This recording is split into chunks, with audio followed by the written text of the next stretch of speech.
Hello and welcome to another composer review. This one is going to be on Master of Puppets by Metallica. This is a classic metal hit from 1986 from their Master of Puppets album. And oh yeah, I've grown up with Metallica. I've known this song all my life. It's a good piece. Well, let's just get into things, and I'll give you my thoughts as we go along.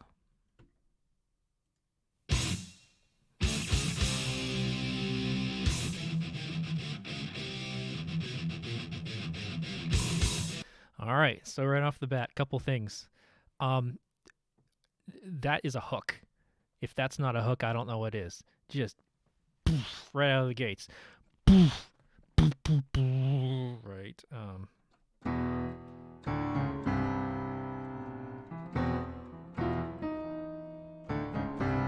Yeah, so that is a real big.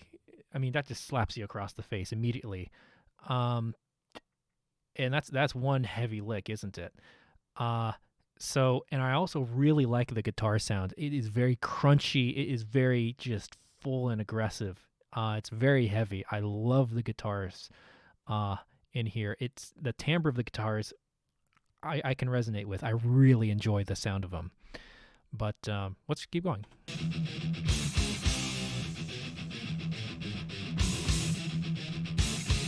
I also, if you listen to the bass, I think this was Cliff Burton's last album when he unfortunately passed away, if I'm not recalling correctly. If I'm recalling correctly. But Cliff's playing is very tight. You can hear the bass just popping right on those chords, and it just gives it even that more bit of punch. Yeah,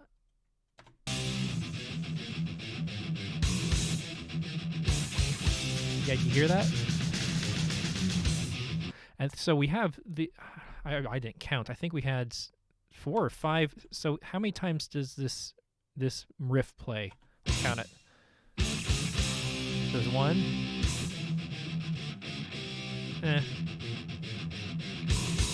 2. 3. 4. And then changes.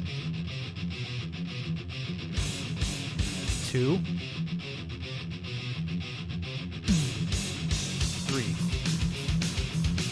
And then it gets right into the main meat. So then it gets going. So it's always interesting to start a piece of music off like this, where I mean, of course, there's infinite ways you could start a piece of music. But in terms of this hook, this really nice. And this, by the way, if we just take a look at the harmonies,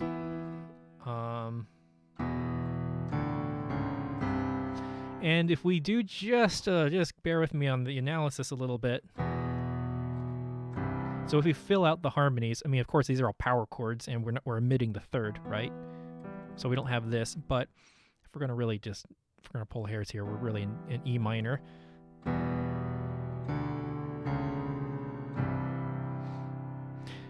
This is very close to. We're basically going back and forth between. We're in E minor.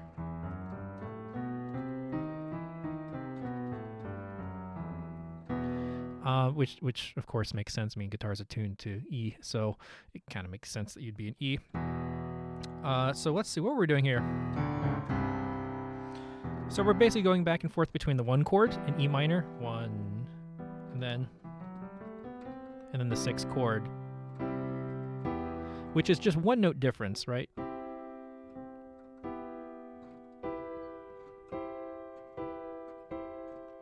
So they sound they're this nice complementary contrast between the minor and a major. And the only difference is this B is just going up a half step and then coming back down. But are they thinking about that? Not at all. Not at all. Heavy drumming.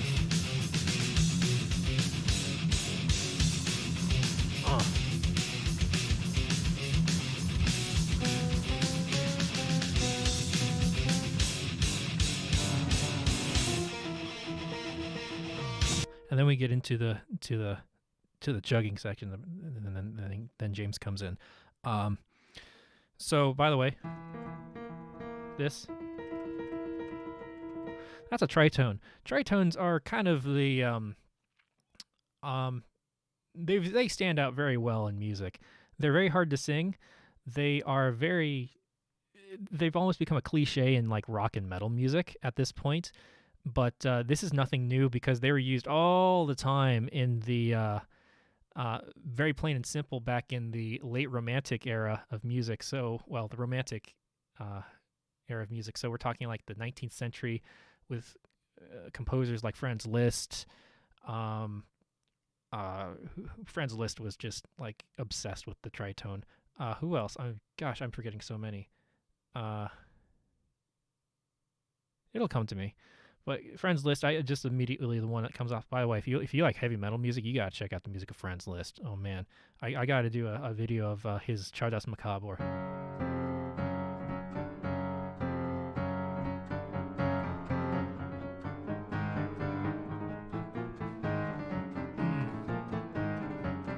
Anyway, that's his piece. That's from the 1800s. Those are power chords. Yeah, Franz Liszt wrote that. That was late 1880s. He was Franz Liszt was a badass.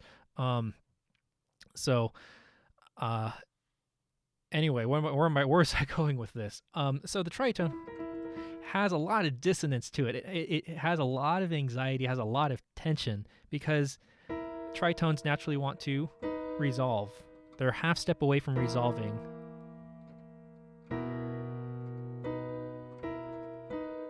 So that's why we usually feel, and we don't hear it in this context in this music, but classically and traditionally speaking, tritones want to resolve inward or outward by a half step. And again, they're just very tricky little bastards to sing. Oh, love the guitar. That measure right there, by the way, I've been thinking about how you count that measure, and I know Rick Beato did a wonderful overview of Master of Puppets a while back, and he couldn't really put his finger on how this rhythm was notated, this measure, and I think the tabs get it wrong as well. I agree. I think I might be closer in my guess, so let's just go back here. 1 2 1 2 1 2 1 2 1 2 1 2 1 2 1 1 2 1 2. So it's a da bum bum bum bum bum bum. I think what it is, it might be a 2-3 measure. What do I mean by that? It might be, and if I because I don't have too much experience writing in these meters, you can sometimes see like a 4/6 meter. Those are meters that do exist, by the way. Don't use them if you don't know what you're doing because you'll sound like crap. But I think in this case, it's a quarter note triplet. I think it's a quarter note triplet with only the first two notes in the triplet. So this I'm just babbling. Okay, so if you're counting 1 2 3 1 2 3 1 2, let me go a little bit slower. So if this was the pulse, 1 2 3 1 2 3 1 2 3 1 2 3 1 2 3 1 2 3 1 2 3. If that was the pulse and you're counting 1 triplet, 2 triplet, 3 triplet, I think what it is 1 triplet, triplet, triplet, triplet. So in this case, one triplet, triplet. If we count, let me think about this. So so first of all, hold on, let me figure out the meter. 1 2 3 4 1 2 3 4. You could either think it's in, I think it's in 4/4, 2 3 4, or it could be, it could be in a big 2. Bum bum bum bum. I'm hearing it as a triplet, as a partial triplet. I should write this out if I could, but I don't know. I hope it's a really interesting notational quirk that I think we should just move on because I feel like I'm losing everybody now. Yeah, let's just move on. But anyway, But getting back to this, no, maybe it's I think it's 2 quarter notes triplets. It's 2/3 of a triplet, is what I think it is.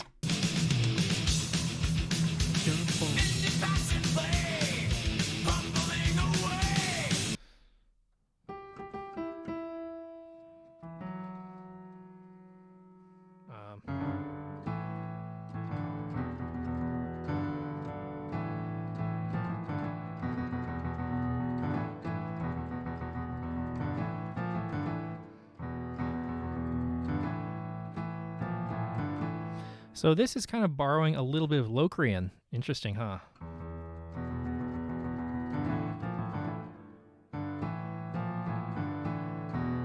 And well, it's kind of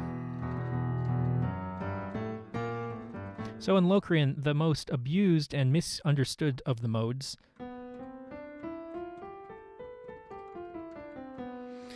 I think, and they're just like in my Tool videos, they're borrowing, they're inflecting Locrian, I think, just a skosh right here. Locrian mode is the stupidest of the modes, if I can say. It's from B to B. The way you can analyze it is a natural minor scale. So I'll just use A for example. You have to change 2 notes here. Most of them, well, all the other scales, all the other modes, I should say, you only change 1 note. Locrian's special because we changed 2. It has a flat 2 from Phrygian and a flat 5, just right there. And this is hard because we want that. We need a 5 right here, but which is why so much music hasn't been written in Locrian, because the absence of this E really just screws us off. But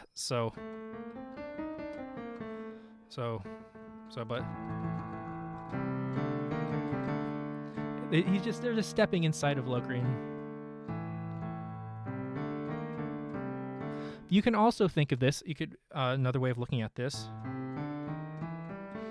is thinking of it. It's just a blues scale. It's just a blues. It's just a. Actually, now that I think about that, that's probably what they're doing. That's probably exactly. Yeah. So in this case, except we're just using power chords.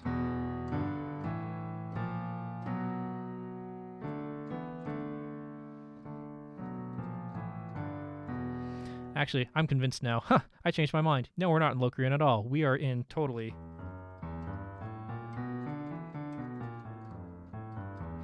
We are in the blues scale. There we go. We're in the blues scale. Look at that. I'm your source of self-destruction. Painted up with fear.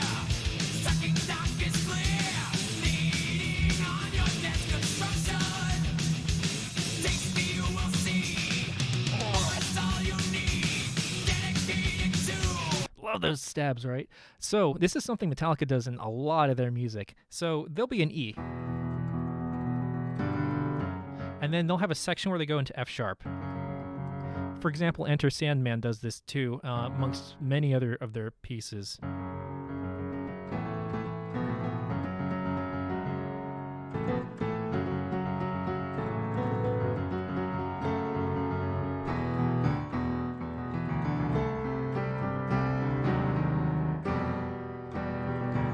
Yeah, so they'll go into F sharp a lot. They'll go just up a half step.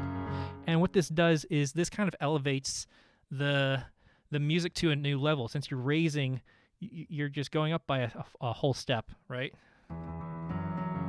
It just changes the grounding a little bit. It raises the anticipation level, the excitement level, the energy level, so to speak.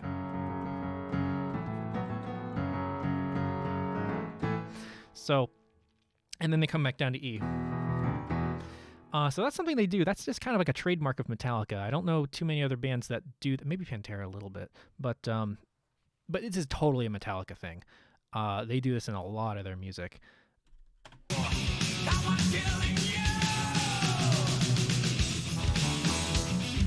And then they dun, dun. So then they change. They go into halftime here.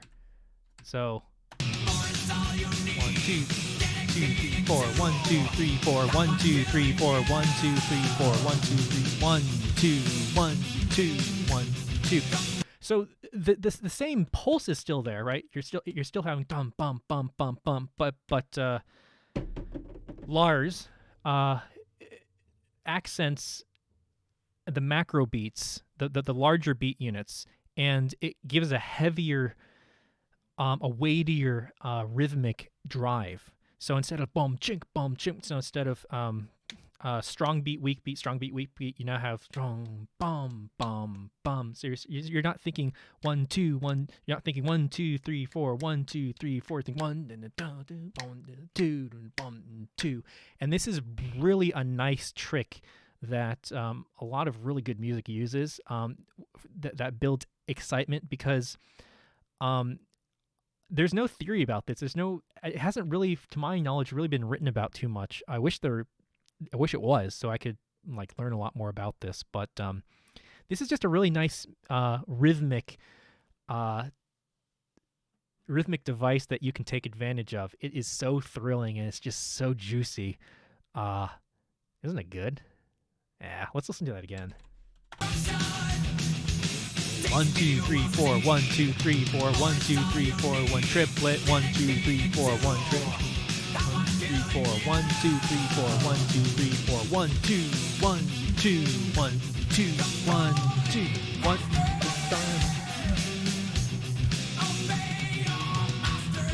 And then something interesting that happens here, we get a dominant chord, sort of.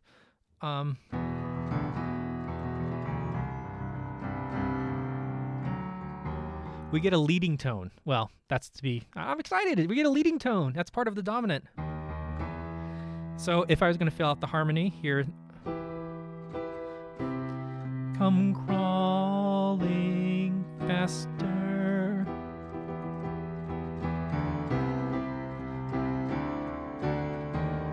It's actually being used as actually a passing tone, I think, in this context. But hey, it happens to outline a dominant 6 chord, dominant 6 chord. It's in first inversion, right? And that's exciting. If you're not excited, I mean, something's wrong with you. I don't know. I always find that exciting. It's like, oh my god, all those years of going to music school are applicable. All the thousands of dollars of money, student loans, I don't want to talk about. We're going to keep going.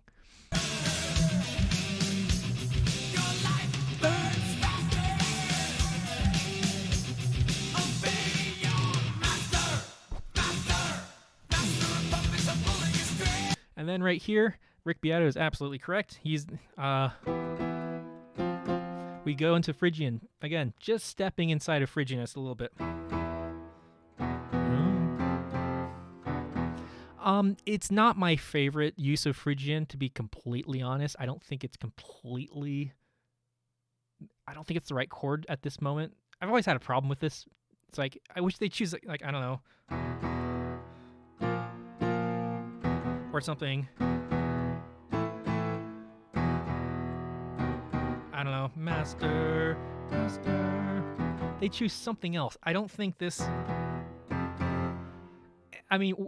You may argue in the comments down below, but take into consideration that we're used to 30 years of listening to this song one way and one way only, right? So it's just confirmation bias, or the mere exposure effect, I should say.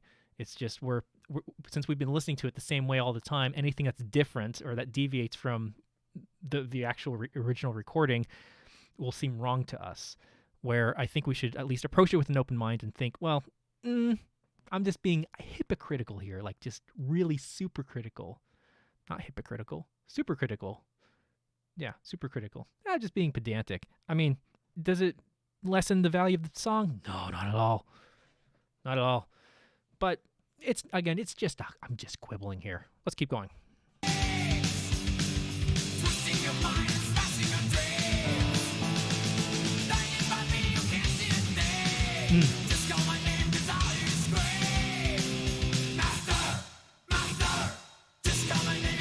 So crunchy, so crunchy.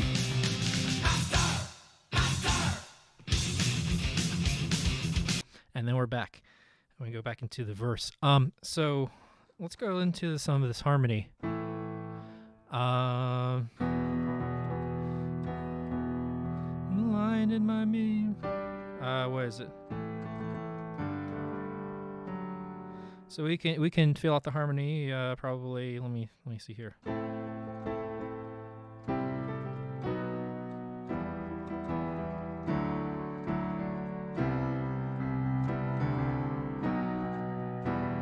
So it's based off of the Andalusian cadence. The Andalusian cadence, it's a cadence we are all familiar with.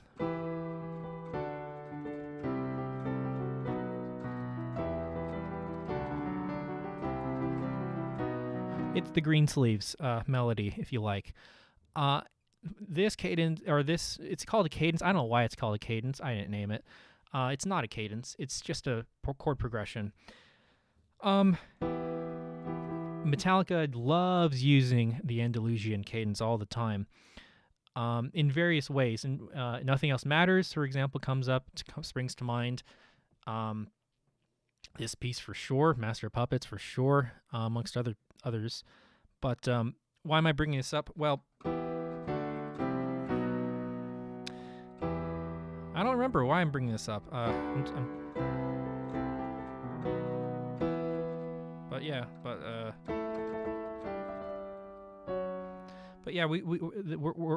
the trajectory of the Andalusian cadence is always coming to the dominant, right? And then this pivots us back to 5-1, right? Just forces us back. The dominant always wants to resolve to the tonic. Dominant always wants to resolve to the tonic. That's not it's pretty much a law of music almost. You can break it every once in a while, but it's weird when you don't. So we get the repetition of this. So we get this. We're gonna skip through this. I know the song.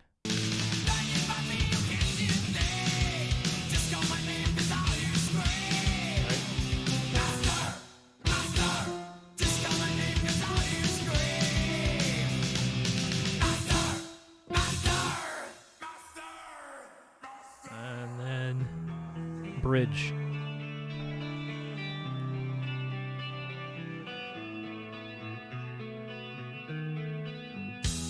So here it is.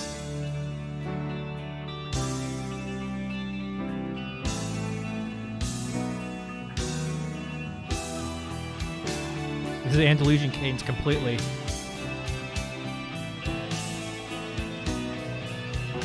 Six chord. So I'll just play along.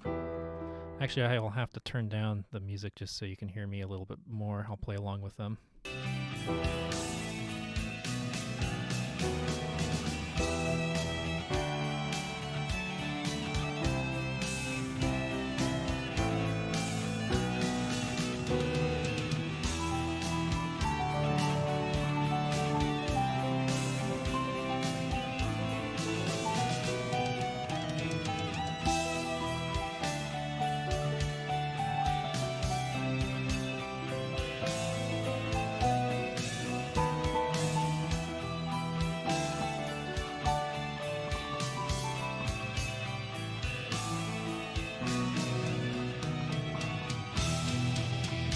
Oh, guitar's coming back.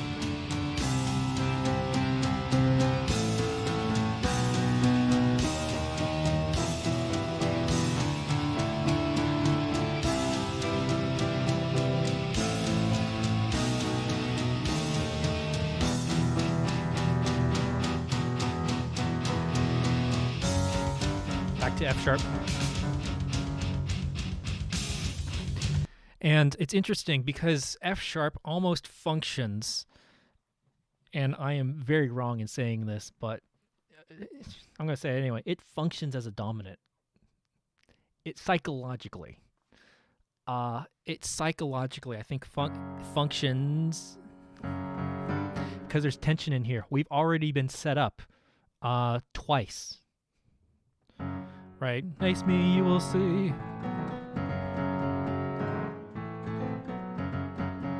So, so what's happening here is we're sitting on this F sharp, and we know this isn't the resting place. This isn't. We're hovering. We're hovering above the tonic. You right? This is our home. This is our home note. Is this E? Well, E power chord if you like, but E. It's E.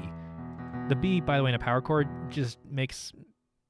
I won't go into a whole lecture on this. But it just makes the. It fills out. It just makes the E sound bigger. A really fat, huge sound. So, but basically we're in F sharp. And then this is kind of we can think of this as more of like, I'm thinking in terms of like sonata form, where we have a retransition back to the development section in a sonata form, if you know what I'm talking about. It's kind of a similar moment here where in the classical era, you would have in your development section, you'd play around with your themes, kind of like in a bridge or an interlude, like you would in a pop, I'd say pop or rock song. And the idea behind it is you've already said, you've already done verse, chorus, you've already done that twice, right? So by the third iteration, you need to do something different. Otherwise, it's gonna become too predictable, and we're gonna get bored.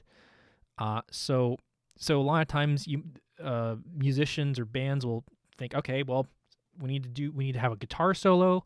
A bridge might have some high climactic moment. They might explore musical ideas that they've already presented before, and that's kind of the same general idea behind the development section in sonata form.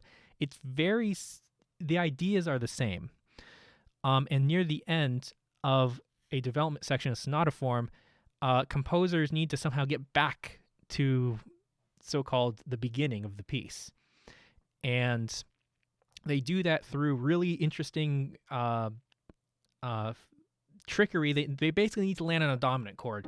They need to sit there, and what that does is that prepares our ears for the arrival of the tonic and the return. So, and Metallica is doing something very similar. At least the idea is very similar here, I think, where it's approached completely differently.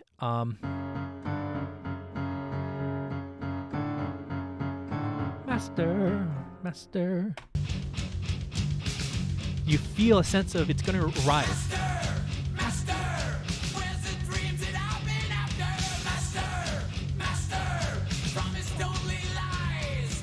Laughter, all I hear or see is laughter.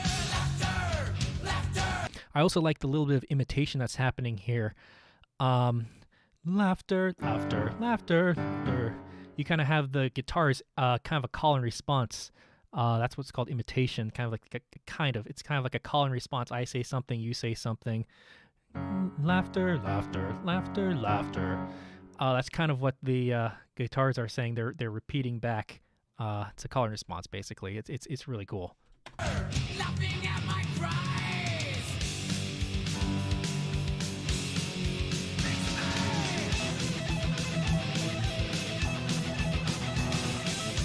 Kirk's guitar solo.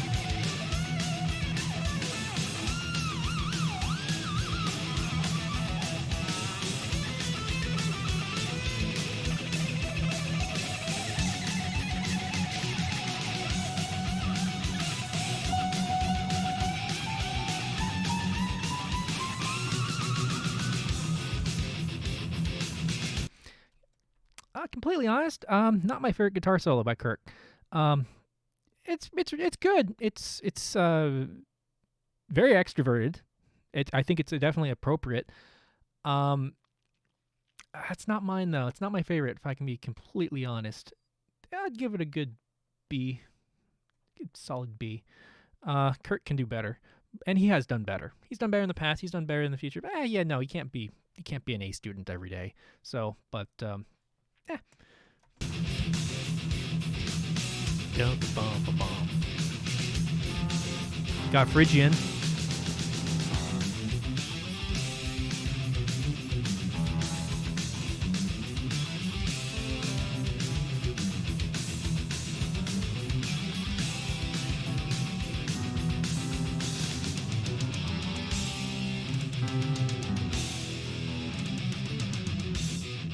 Oh.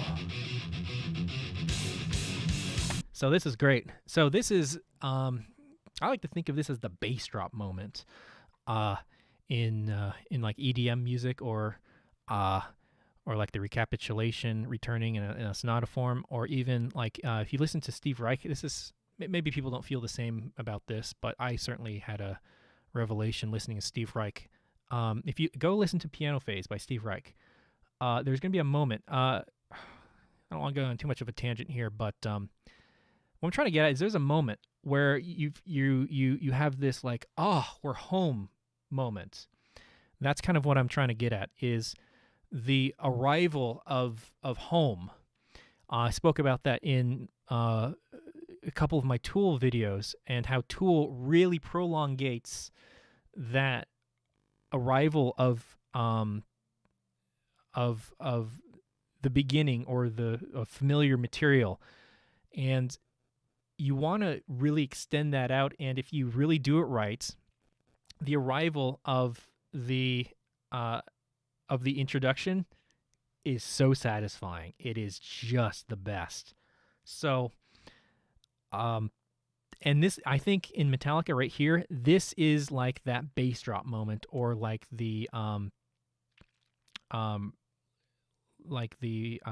else am I saying? Like in Piano Phase by Steve Reich.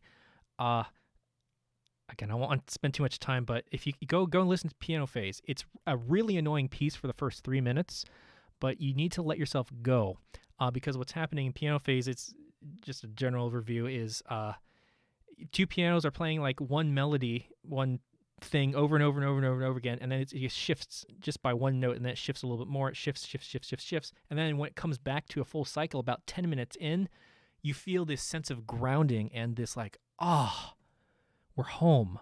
We've gone on this huge journey, and we finally have come back home. And it is the most thrilling experience. It is just an amazing and enriching feeling once you finally arrive home. And that's kind of the moment I'm trying to speak of in music when, for example, this moment happens in Master of Puppets and Metallica.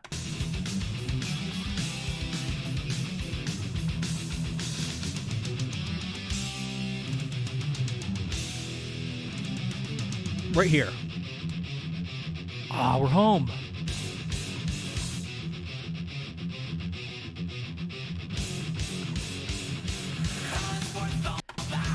And this is almost, this is so cool, because this is, I'm using all this terminology so wrong, but this is almost like a bifocal close. A bifocal close in a sonata form. I mean, the idea of a bifocal close, I mean, I'm going to get ripped apart by music theorists if I say that. It basically means you're cutting out, you're just getting right to the meat of it. Because if we remember in the very beginning,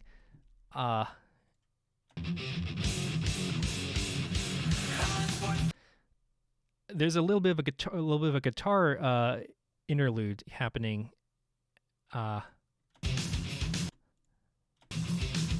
Yeah, we get this. Or I'm sorry, we get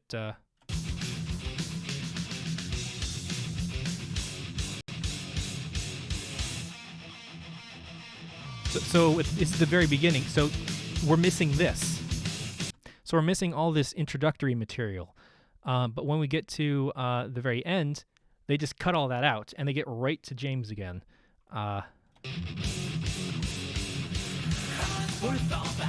what this does is it, again, just raises that the bar a little bit more. It creates a sense of movement. The train is going forward more. And it's a bit of an accelerando. It's like it's a psychological thing where you feel like you're moving forward. You're getting impatient. You just want to get on. You just want to climax again. Natural habitat, just a rhyme without a reason.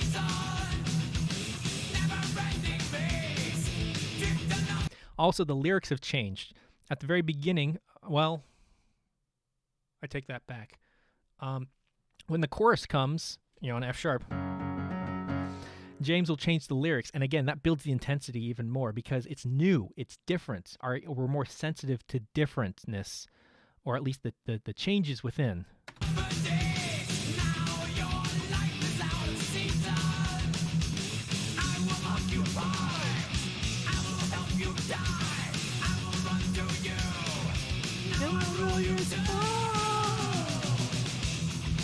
Back in double time. Or half time, rather.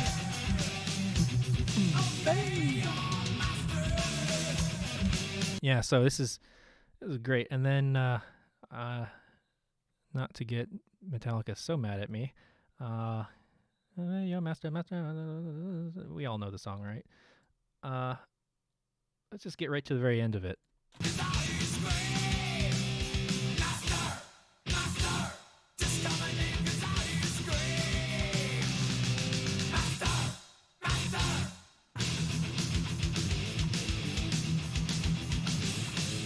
And then just end off like this.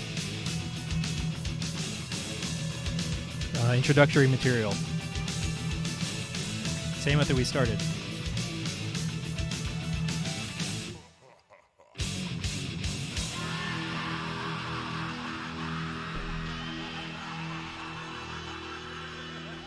Yeah. I think it's a very artistic way of ending off the song. It's great. It's great, and it really kind of preps us for what's the next one on here? Sanitarium? I don't remember what's next on the album. It's been a while since I've listened to this, but there you go.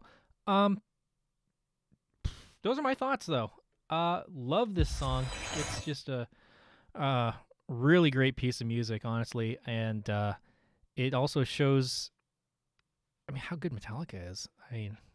They're great. It's not just good metal music, it's good music. Music. It stands up there with anything else. So yeah, I really enjoyed this, and I really, by the way, I love doing these videos. These are so fun to do. So if you guys have any other suggestions of anything you want me to review, I will do the first pinned comment, or the most likes I'll do next. So leave a like down below. Go ahead and subscribe if you like this. That really helps me out a lot. Check out my scores, by the way. My music. If you like metal music, I write classical music, but my classical music is very much metal-based. So if you want to check some of it out, links down below in the description. But that'll do it for me for today. Thank you all very much for tuning in, and I'll see you guys next time.